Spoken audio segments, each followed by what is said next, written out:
மாவீர தினம் நிறைவடைந்த நிலையில் தற்பொழுது போலீசாரினால் பல்வேறுபட்ட விசாரணைகள் இடம்பெறுகின்றது.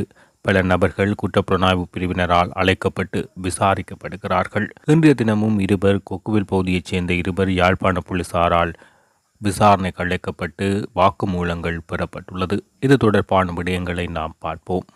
யாழ்ப்பாணம் கொக்குவில் பகுதியில் உள்ள ஒரு ஆலயம் ஒன்றுக்கு முன்னால் உள்ள சிறிய இடத்தில் மாவீரர்களுக்கான நினைவேந்தல்கள் காலகாலமாக இடம்பெறும்.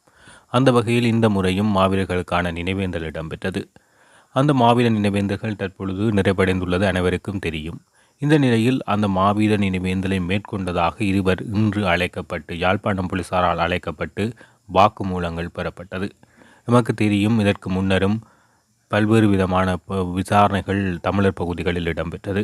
வல்வெட்டித்துறையில் தமிழீழ விடுதலை புலிகள் இயக்கத்தின் தலைவர் வேலுப்பிள்ளை பிரபாகரனின் வீட்டுக்கு முன்னால் கொண்டாட்டங்களை மேற்கொண்டவர்களை போலீசார் விசாரணைக்குட்படுத்தினர். முன்னாள் பாராளுமன்ற உறுப்பினர் சிவாஜிலிங்கம் உட்பட 4 விசாரணைக்குட்படுத்தப்பட்டனர்.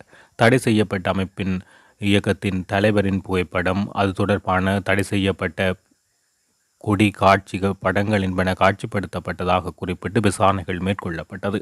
இதன்போது சிவாஜிலிங்கம் தெரிவித்துள்ளார், நான் உறவினருக்காக கொண்டாடவில்லை.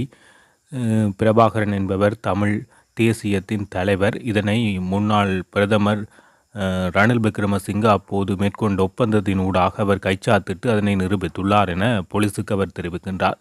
இந்த நிலையில் தெற்கிலும் இவ்வாறான மாவீர தின கொண்டாட்டங்களை தமிழர்கள் கொண்டாடுகிறார்கள். இதனால் புலிகள் மீள உருவாகும் வாய்ப்பு உள்ளதாக தெரிவித்து புலிகள் மீள உருவாக்கப் போகிறார்கள், இவ்வாறான கொண்டாட்டம் இடம்பெறுகின்றது என அந்த காணொளிகளை தமது வலைத்தளங்களில் பரப்பி தெற்கு மக்களிடையே ஒரு குழப்பத்தை ஏற்படுத்த முயன்றதாக தெரிவித்தார். அவ்வாறு தெரிவித்து அவர்களையும் பயங்கரவாத தடுப்பு பிரிவினர் கைது செய்து விசாரிக்கிறார்கள்.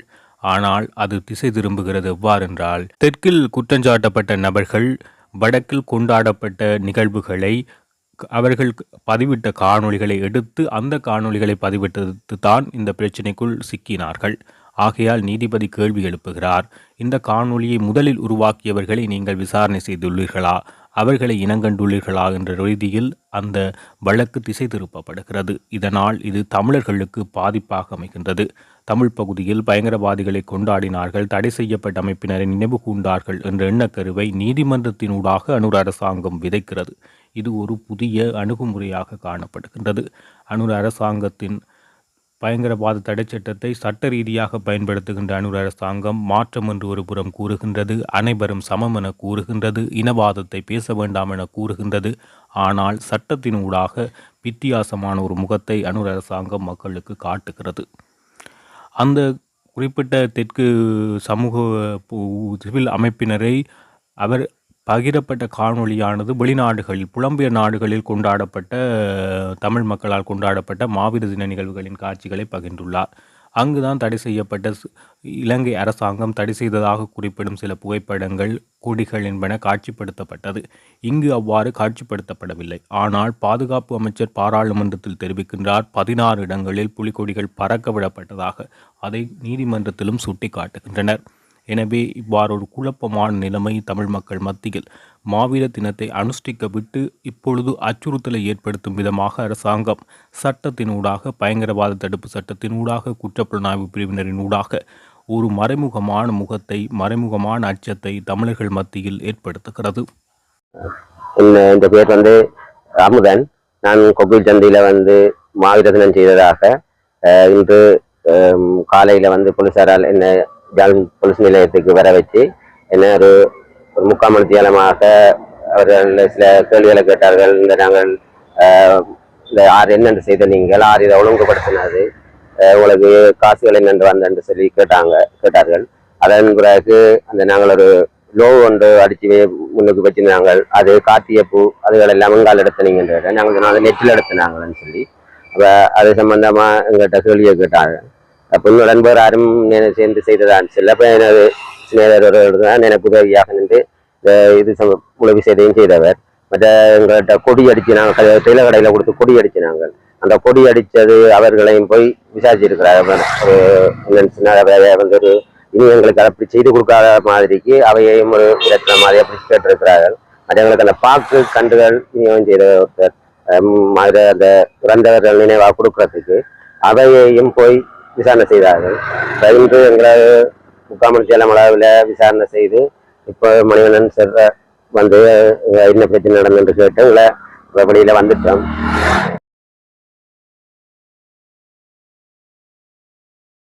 கடந்த 2-3 தினங்களாக யாழ்ப்பாணம் போலீசார் கொக்குவில் சந்தி பகுதியிலே மாவீரர்களை அல்லது இறந்தவர்களை நினைவு கூர்ந்தவர்களை விசாரிக்கின்ற செயற்பாடுகளை முன்னெடுத்திருந்தார்கள்.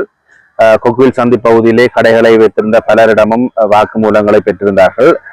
இன்றைய தினம் இவர்கள் இருவரையும் யாழ்ப்பாணம் போலீஸ் நிலையத்துக்கு வருமாறு அழைக்கப்பட்டதன் அடிப்படையில் இவர்கள் இன்றைய தினம் யாழ்ப்பாணம் போலீஸ் நிலையத்துக்கு வருகை தந்து வாக்குமூலத்தை கொடுத்திருக்கின்றார்கள். அவர்களுடைய வாக்குமூலங்கள் பெறப்பட்ட நிலையிலே அவர்கள் தற்சமயம் விடுவிக்கப்பட்டிருக்கின்றார்கள். இது தொடர்பாக ஏதாவது மேலதிக நடவடிக்கைகளை அல்லது வழக்கு தொடுக்கின்ற நடவடிக்கைகளை போலீசார் செய்வார்களா இல்லையா என்பது நமக்கு தெரியாது.